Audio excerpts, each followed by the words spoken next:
Hello students, accounting concept, principle and convention, जिसका एक part हम देख चुके हैं ऑलरेडी, जिसमें मैंने आपको बताया था कि जो अकाउंटिंग कॉन्सेप्ट्स एंड प्रिंसिपल्स हैं वो मोबाइल के दो पार्ट की तरह मैंने समझाया। दो तरीके के मोबाइल्स होते हैं, एक होता है CDMA और एक होता है GSM, और एक PR अलग से आपको याद रखना था। C stands for cost concept या हिस्टोरिकल कॉस्ट कॉन्सेप्ट, ऐतिहासिक लागत अवधारणा या लागत अवधारणा, जिसमें कहा था कि एसेट जितने पे खरीदी गई है उतने पर ही उसे रिकॉर्ड किया जाएगा। हाँ, उसमें से डिप्रीसिएशन लेस किया जा सकता है। C D stands for dual aspect concept, यानी कि द्विपक्षीय अवधारणा, यानी कुछ अगर डेबिट होगा तो क्रेडिट भी होगा, दोनों पक्ष हमेशा बराबर होंगे, दोनों साइड बराबर रहेंगे। उसमें अकाउंटिंग इक्वेशन में बताई थी मैंने। फिर CDM, एम था मनी मेजरमेंट कॉन्सेप्ट, यानी वही ट्रांजैक्शंस रिकॉर्ड किए जाएंगे जिन्हें हम मुद्रा में यानी मनी में मेजर कर सकते हैं। CDMA stands for accrual cost concept, accrual concept. Accrual का मतलब उपार्जनता की अवधारणा। उपार्जनता की अवधारणा क्या था? ड्यू बेसिस पर अकाउंटिंग चलेगी, जो हम करते भी हैं। अब उसके बाद हम आगे उसका दूसरा पार्ट लेकर के आए हैं आज, और दूसरा पार्ट की तरफ चलें तो हम डिस्कस करेंगे GSM और PR की तरफ। GSM एंड PR, तो लेट्स स्टार्ट। देखिए, जब चालू लेखा अवधारणा की बात करते हैं, यानी कि G stands for going concern concept. G का मतलब है गोइंग कंसर्न कॉन्सेप्ट, चालू लेखा अवधारणा। चालू लेखा अवधारणा क्या होती है? चालू लेखा अवधारणा का मतलब है, गोइंग कंसर्न का मतलब है कि आपने बिजनेस खोला है, तो क्यों खोला है? आपने बिजनेस खोला है ऐसे सोच के कि यार अपन तो एक काम करते हैं, 2-3 महीने के बाद ही बिजनेस बंद कर देते हैं, या साल भर बाद चला के बिजनेस बंद कर देंगे। ऐसा कोई भी अपना बिजनेस इनिशिएट नहीं करता। हर पर्सन अपना बिजनेस कैसे करता है? लॉन्ग टर्म सोच के, अनंत काल के लिए। तो बस गोइंग कंसर्न कॉन्सेप्ट भी यही है कि हम अपना बिजनेस इनफाइनाइट ईयर के लिए चलाएंगे, अनंत काल के लिए चलाएंगे, फोर्सिबल फ्यूचर के लिए चलाएंगे। तो बिजनेस चलेगा अनंत काल के लिए। ठीक है, अच्छा। अब ऐसा मानने से क्या होता है? ऐसा ऐसा सोच लिए, उससे क्या फर्क पड़ा? नहीं चलेगा, चलेगा नहीं चलेगा, उससे क्या फर्क पड़ा? देखिए, इस अवधारणा या इस कॉन्सेप्ट के बेसिस पर ही हम अपने बिजनेस के फाइनेंशियल स्टेटमेंट्स प्रिपेयर करते हैं। वित्तीय विवरण, फाइनेंशियल स्टेटमेंट इसी के बेसिस बनाया जाता है। मैं एक छोटा एग्जांपल लेता हूँ, जैसे बैलेंस शीट। बैलेंस शीट का मतलब ही क्या है? बैलेंस, जो बैलेंस कैरी फॉरवर्ड होंगे, इन फ्यूचर जाएंगे, फ्यूचर में बैलेंसेस जाने वाले हैं।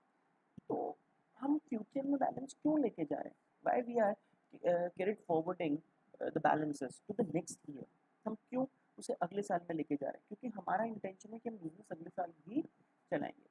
अगर हमारा बिजनेस का इंटेंशन ही नहीं है कि हम अगले साल चलाएंगे, तो बैलेंसेस रखेंगे काय को? हमारे पास डेटर्स क्रेडिटर्स ही नहीं होंगे, क्योंकि हम तुमसे तुरंत रिकवर कर लेंगे, क्या पता कल बिजनेस चले नहीं चले। तो इसका मतलब बैलेंस शीट बनने का मेन मुद्दा, मेन कारण ही गोइंग कंसर्न कॉन्सेप्ट है। अगर गोइंग कंसर्न कॉन्सेप्ट नहीं होगा तो बैलेंस शीट नहीं बनेगी।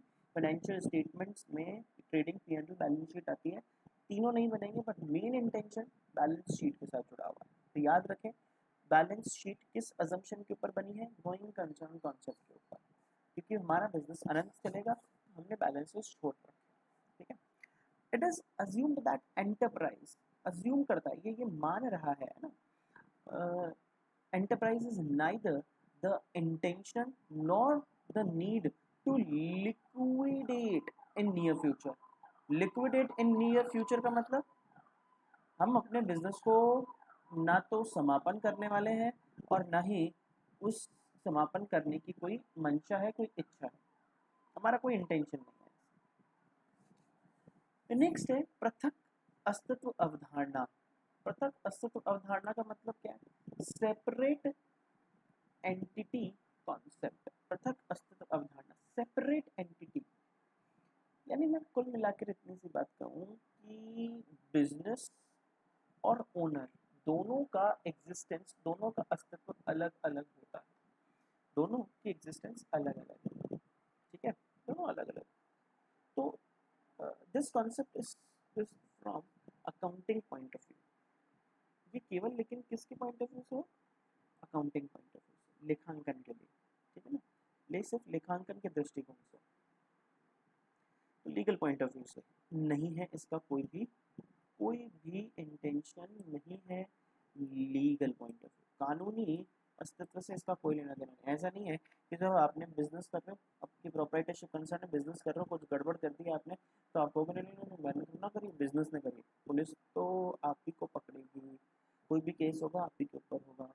तो लीगल पॉइंट ऑफ व्यू से दोनों अलग अलग नहीं है, लीगली तो एक ही बात है, but for the purpose of accounting हम उन्हें दोनों अलग अलग मानते हैं, बिजनेस अलग और ओनर अलग, ठीक है। तो business and owner both are different separate entity, व्यवसाय और स्वामी दोनों पृथक अस्तित्व होता है, दोनों का अलग अलग अस्तित्व। ऐसा करने या मानने से होगा क्या, इससे क्या फर्क पड़ता है भैया, अगर ये जो मान रहे हैं ना हम कि बिजनेस अलग है और ओनर अलग है, तो बिजनेस के पॉइंट ऑफ व्यू से ओनर क्या बन जाता है, क्रेडिटर, उसके लिए क्या बन जाएगा, क्रेडिटर, देनदार बन जाएगा, अच्छा, देनदार बन जाएगा। फिर से बात को समझना, ओ सॉरी, देनदार नहीं, लेनदार, क्रेडिटर का मतलब तो लेनदार लेने वाला व्यक्ति बन जाएगा, और क्रेडिटर मान रहे हैं इसीलिए उसकी लगी हुई कैपिटल को, उसके द्वारा लगाई गई कैपिटल को हम क्या मानते हैं, बिजनेस के पॉइंट ऑफ व्यू से लायबिलिटी। देखिए इसलिए कैपिटल लायबिलिटी साइड में आती है, तो उसके द्वारा लगाई गई पूंजी को व्यवसाय का दायित्व माना जाएगा। Business transactions are recorded in the business book of account, and owner के अगर कोई पर्सनल ट्रांजैक्शन है तो वो उसकी पर्सनल बुक में जाएगी। Because of this concept owner of business is considered as creditor and for his capital in the business treated as liability, उसको लायबिलिटी ट्रीट किया जाता है। इस अवधारणा के कारणवश व्यवसाय के व्यवहारों को तो व्यवसाय की लेखा पुस्तकों में तथा स्वामी के व्यवहारों को उसकी निजी पुस्तकों में दर्ज किया जाता है। इसलिए व्यवसाय के स्वामी द्वारा लगाई गई पूंजी को व्यवसाय का दायित्व तथा स्वामी को व्यवसाय का लेनदार माना जाता है, ठीक है। अच्छा,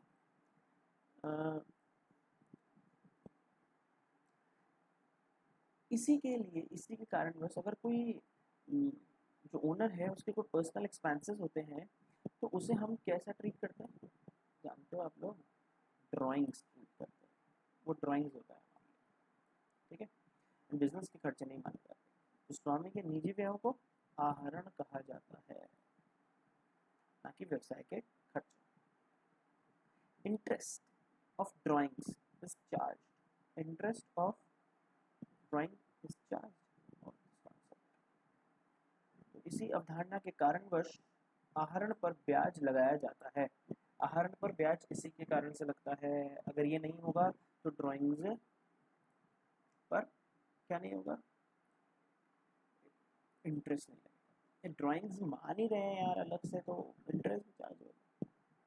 this concept is applied to all form of business, all form of business हर प्रकार के व्यवसायों में लगता है, जैसे चाहे वो प्रोप्राइटरशिप हो, पार्टनरशिप हो, चाहे कॉर्पोरेट हो, यानी एकल स्वामित्व हो, साझेदारी हो या फिर कंपनी, कोई भी हो, सभी के लिए।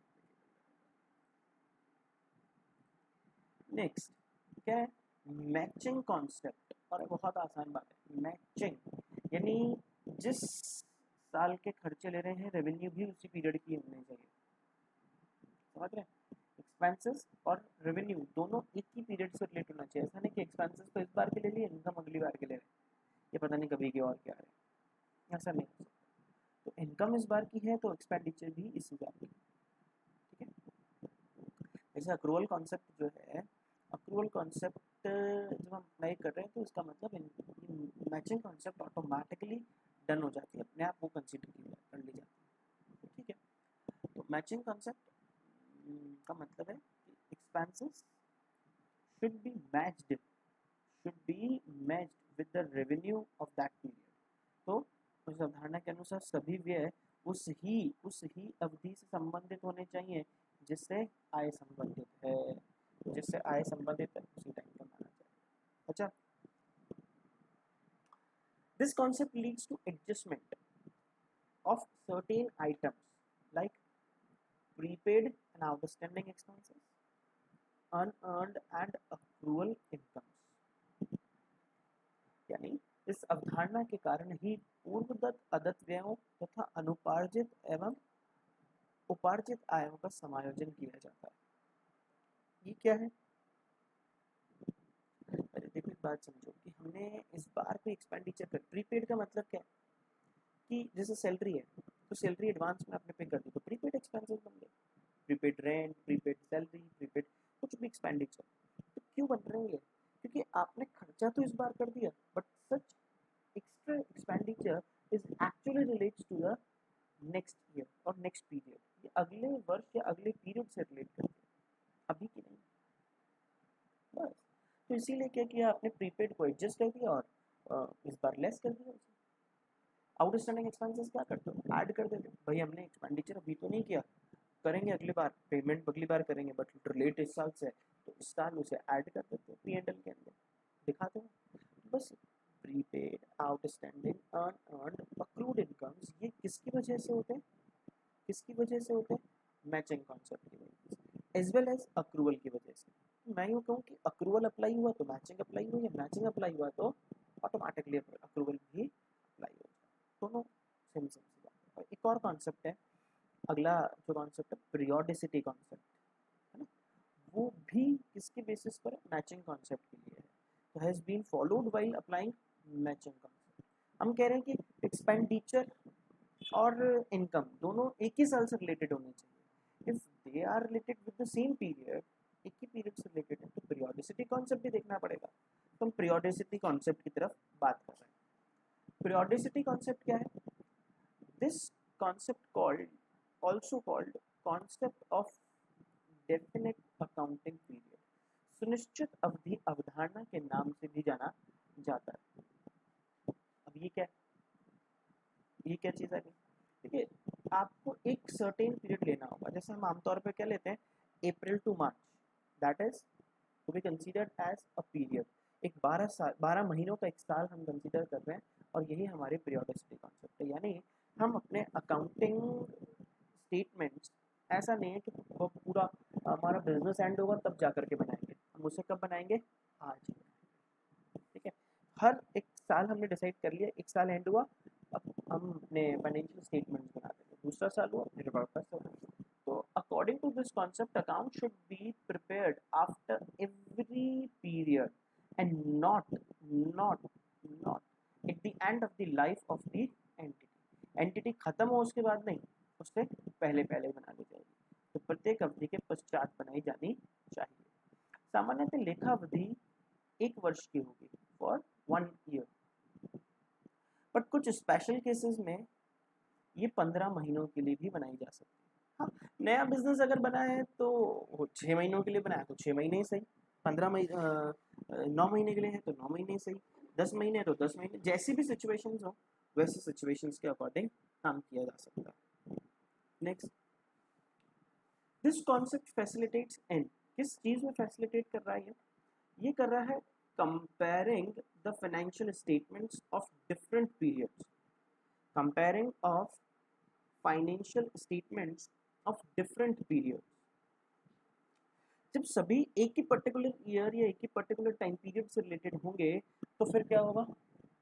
उन्हें इजीली कंपेयर किया जा सकता है, उनकी तुलनात्मक अध्ययन बहुत आसानी से की जा सकती है। तो तुलना करना बेहद आसान है। Matching periodic revenues, matching periodic revenues with expenses for getting correct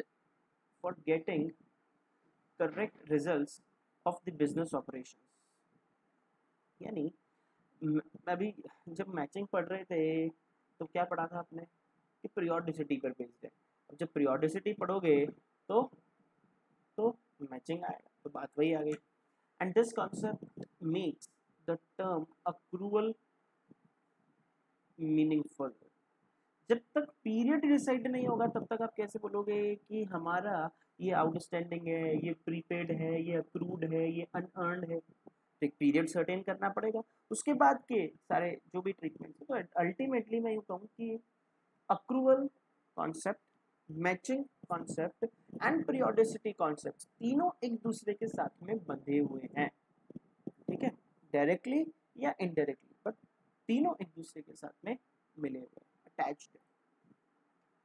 फिर बचता है आर, रियलाइजेशन कॉन्सेप्ट, वसूली अवधारणा। वसूली भाई की बात नहीं कर रहे हैं हम, वसूली अवधारणा की बात कर रहे हैं, समझे? क्या है ये वसूली अवधारणा? Closely follows the cost concept. अवधारणा के बहुत निकटतम है। कौन सी अवधारणा? लागत अवधारणा। लेकिन बता दूं, लागत अवधारणा और वसूली अवधारणा दोनों टोटली डिफरेंट है। कॉस्ट कॉन्सेप्ट या हिस्टोरिकल कॉस्ट कॉन्सेप्ट कहता है जितने पर एसेट परचेज करी उतने पर रिकॉर्ड रखो, बस उसमें से क्या घटा देना, क्या? डिप्रीसिएशन, वो घटा दो। लेकिन रियलाइजेशन कहता है नहीं भैया, डिप्रीसिएशन घटाओ नहीं घटाओ पता नहीं, आप तो बस ये बताना कि अभी हम मार्केट में उस एसेट को बेचने जाएं तो क्या रियलाइज कर सकते हैं, उतने पर रिकॉर्ड करके रखो।